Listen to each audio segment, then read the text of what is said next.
Good morning, welcome, जय हिंद।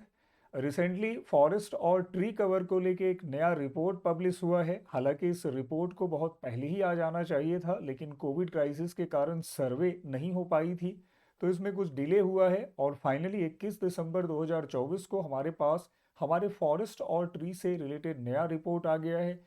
ये report एक ऐसा एवरग्रीन टॉपिक होता है जो हर एक कॉम्पिटेटिव एग्जाम में पूछा जाता है। आपको एक क्वेश्चन तो इससे आने ही आने होते हैं हर एक एग्जाम में।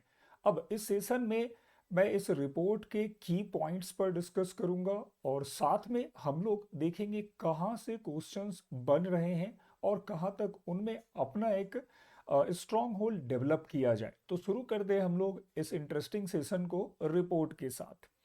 देखो, ये सबसे पहले जानना है कि किसने और कब इसको पब्लिश किया है।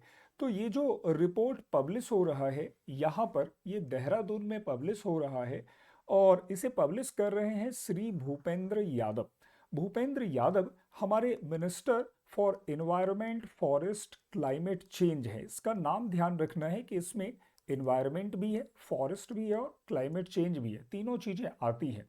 और इस रिपोर्ट का नाम है India state of forest report 2023, जिसे शॉर्ट में ISFR 2023 कहा जाता है। अब देखो, ये तो साल है हमारा 2024 का और रिपोर्ट का नाम है 2023। ऐसा क्यों? तो मैंने जैसा शुरू में कहा कि कोविड क्राइसिस के कारण हमारे फॉरेस्ट का सर्वे नहीं हो पा रहा था और इसीलिए इस रिपोर्ट को पब्लिश करने में इतना डिले हुआ। अब आते हैं दूसरी चीज़ों को समझें कि देखो, ये जो पूरा रिपोर्ट है, ये रिपोर्ट एक बायएनियल रिपोर्ट है, मतलब 2 साल में एक बार ये पब्लिश होता है, हर साल ये नहीं आता है। 1987 में ये पहली बार पब्लिश किया गया था और उसके बाद हर दूसरे साल इसको पब्लिश किया जाता है।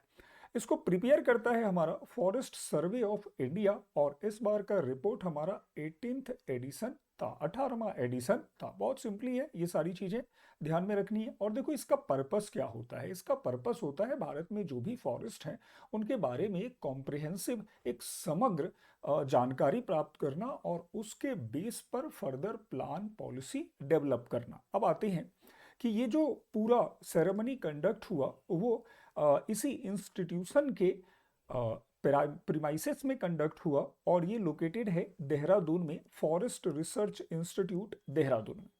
आते हैं नेक्स्ट फैक्ट, देखें कि आखिर रिपोर्ट पब्लिश कैसे हुआ, किस बेस पर इसको बनाया गया।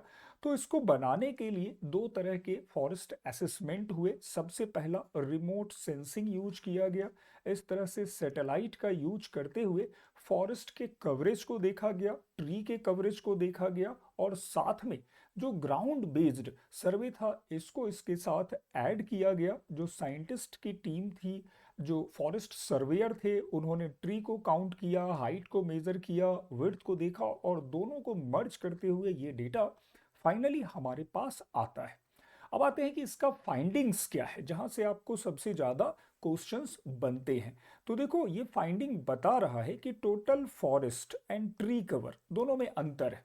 जब फॉरेस्ट की बात होती है तो ये डेंस फॉरेस्ट एरिया को बताता है जो प्रोटेक्टेड हैं, जहां पर ह्यूमन इंटरवेंशन बिल्कुल नहीं होता है। लेकिन ट्री कवर, जैसे हमारे रोड साइड के ट्रीज हो सकते हैं, ट्री कवर्स में हमारे जो फार्म लैंड हैं उसके आसपास के ट्री हो सकते हैं। तो इस तरह से दोनों को अगर हम मिला के देखें, फॉरेस्ट कवर और ट्री कवर, तो आज हमारे इंडिया में ये टोटल 8,27,357 स्क्वायर किलोमीटर है, जो पूरे कंट्री का 25.17% हो गया। और यही डेटा रिमार्केबल है, इसी को आपको दिमाग में रखना है और इससे क्वेश्चंस आ सकते हैं कि total tree and forest cover area reached up to 25% of total geographical area of India. ये क्वेश्चन अक्सर पूछे जाते हैं। कैसे है? तो देखो, 3.32 लाख स्क्वायर किलोमीटर इंडिया का ओवरऑल एरिया बनता है। तो अभी 25% एरिया पर आ चुका है। हमने टारगेट डिसाइड किया था कि 33% पार्ट पर हमारे फॉरेस्ट्री एरिया होंगे। अब आते हैं, अगर हम केवल फॉरेस्ट को कहें, जो हमारे नेचुरल फॉरेस्ट हैं, तो यहाँ इनका परसेंटेज भी बढ़ा है। 21.76% हो गया है डेंस फॉरेस्ट का out of total geographical area, और ट्री कवर 3.41% है जो रोड के किनारे या फिर फार्मलैंड में लगे हुए हैं। तो ये तीनों डेटा हमको ध्यान में रखना है।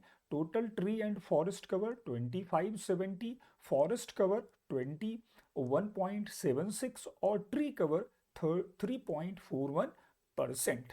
ये टोटल जो इंक्रीज हमने देखा है वो 1445 स्क्वायर किलोमीटर का है। ये सारा डेटा मैं इस वीडियो के नीचे इसका पीडीएफ भी शेयर कर दूंगा, इसको नोट बना के रखें। ये सब एवरग्रीन फैक्ट हैं जो आते रहते हैं। अब आते हैं कि कहाँ पे कितना बढ़ा, इसको समझते हैं। कि देखो, अगर हम स्टेट वाइज देखें तो छत्तीसगढ़ ने यहाँ पर बहुत अच्छा काम किया है और सबसे ज़्यादा ग्रोथ ट्री का यहीं पर देखा गया। हालांकि डेटा इरिलीवेंट है, ये सब क्वेश्चंस नहीं पूछते हैं, data wise question rarest of rare है। अगर आ गया तो समझो कि एग्जामिनर ने जानबूझकर वो दिया है, नहीं तो डेटा नहीं आते हैं। छत्तीसगढ़ में सबसे ज़्यादा ग्रोथ देखा गया ट्री का, उसके बाद उत्तर प्रदेश और तीसरे नंबर पर उड़ीसा आता है। हाँ, अगर हम देखें कि कहाँ पर फॉरेस्ट एरिया बढ़ा है तो फॉरेस्ट एरिया मिजोरम में ज़्यादा बढ़ा, गुजरात में ज़्यादा बढ़ा और उड़ीसा में ज़्यादा बढ़ता हुआ दिखता है।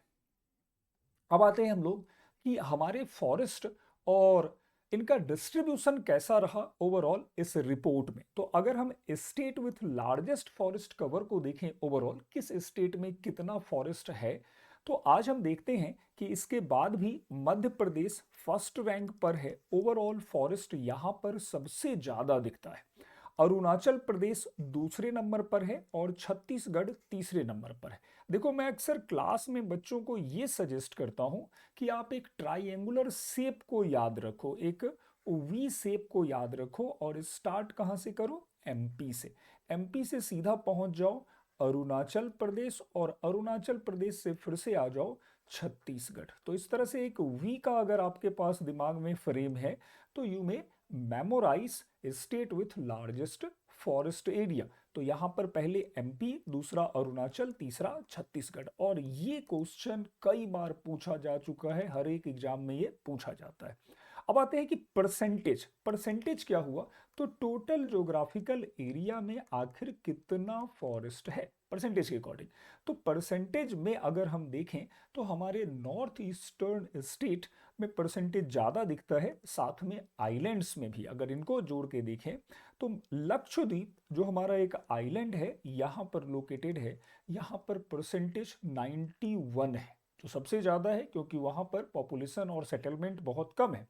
मिजोरम की बात करें तो यहाँ पर 85 दिखता है, जो एक नॉर्थ ईस्टर्न स्टेट है, और अंडमान निकोबार 81% के साथ थर्ड रैंक रखता है। तो यहाँ पर हमें फॉरेस्ट कवर एरिया और जो स्टेट विथ लार्जेस्ट फॉरेस्ट है तो परसेंटेज वाइज भी ध्यान में रखना है और एरिया वाइज भी ध्यान में रखना है। क्वेश्चंस दोनों से हर साल पूछे जाते हैं, ये बहुत रिलेवेंट फैक्ट है जिसको ध्यान में रखना है। हाँ, मैथमेटिकल डेटा का कोई काम नहीं है, थोड़ा बहुत अगर ध्यान में रखना हो तो ज्योग्राफिकल परसेंटेज को देख सकते हैं, अदरवाइज इसका कोई मतलब नहीं है।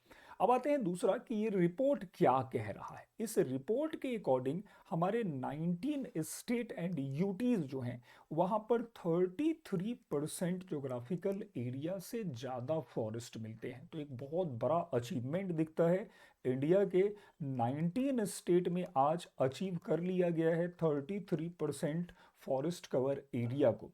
अब अचीव करने से फ़ायदा क्या है, तो अगर ये अचीवमेंट हो रही है मतलब हमारे पास एक क्लीन इन्वायरमेंट बन रहा है, हमारे लिए बहुत हेल्दी इन्वायरमेंट क्रिएट हो रहा है। साथ में इसके अलावा बायोडाइवर्सिटीज़ जो हमारे एनिमल स्पीसीज़ हैं या हमारे और भी चीज़ें हैं उनको भी हम प्रोटेक्ट कर पा रहे हैं। अगेन 8 स्टेट यहाँ पे हैं जहाँ पर 75% से ज़्यादा फॉरेस्ट कवर दिखता है।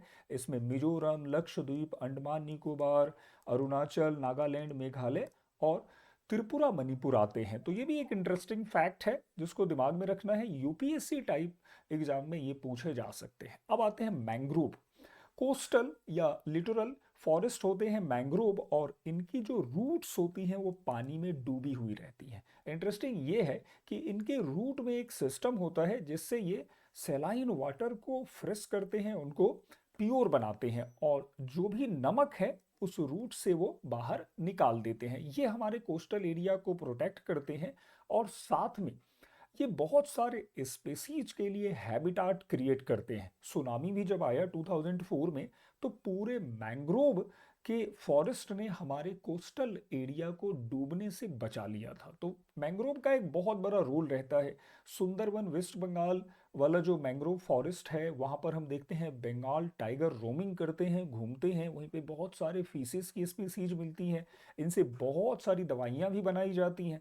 तो मैंग्रोव फॉरेस्ट अपने आप में बहुत क्रिटिकल रहा है, बहुत यूनिक फॉरेस्ट रहा है और अगर इसको देखें तो इसके भी एरिया में थोड़ा बहुत ग्रोथ देखा गया है। पुराने रिपोर्ट में ये बताया गया कि सबसे ज़्यादा मैंग्रोव वेस्ट बंगाल में है, अगर उसके बाद देखें तो दूसरा गुजरात है और तीसरा अंडमान निकोबार है। अब इस पर डिटेल आना बाकी है और साइट पर ये मिलेगा इन डेप्थ में। कुल मिला के हमें दिमाग में ये रखना है कि वेस्ट बंगाल में मैंग्रोव फॉरेस्ट सबसे ज़्यादा है, उसके बाद गुजरात में है और उसके बाद अंडमान निकोबार में है।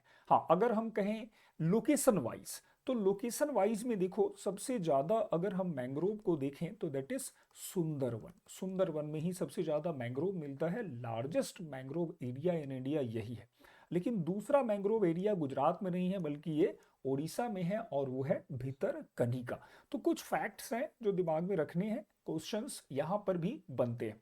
अब आते हैं इसके लास्ट फाइंडिंग्स को कि हमारा जो नेशनल डिटरमाइंड कंट्रीब्यूशन है, एनडीसी जिसको सॉल्ट में कहते हैं, तो 2050 में जब पेरिस कन्वेंशन हो रहा था तो सभी देशों ने कहा कि हम जो है आगे चलकर अपने कार्बन एमिशन को रिड्यूस करेंगे और कुल मिला के इन्वायरमेंट को कंजर्व करने में सपोर्ट करेंगे। तो अगर हम लोग अपने अचीवमेंट को एसेस करें तो हमने बहुत ज़्यादा अचीव किया है, ये रिपोर्ट इस बात को जस्टिफाई करता है। तो कार्बन स्टॉक हमारा बढ़ गया है, 3.43 बिलियन टन है।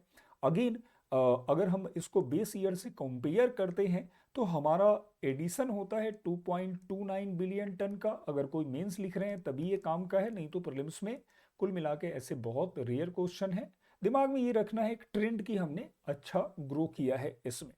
और अगर अगर हम लोग ओवरऑल प्रोग्रेस को देखें तो एनडीसी के टारगेट को हम लोग अब अचीव करने वाले हैं, बहुत जल्दी उसको हम लोग पूरा कर लेंगे।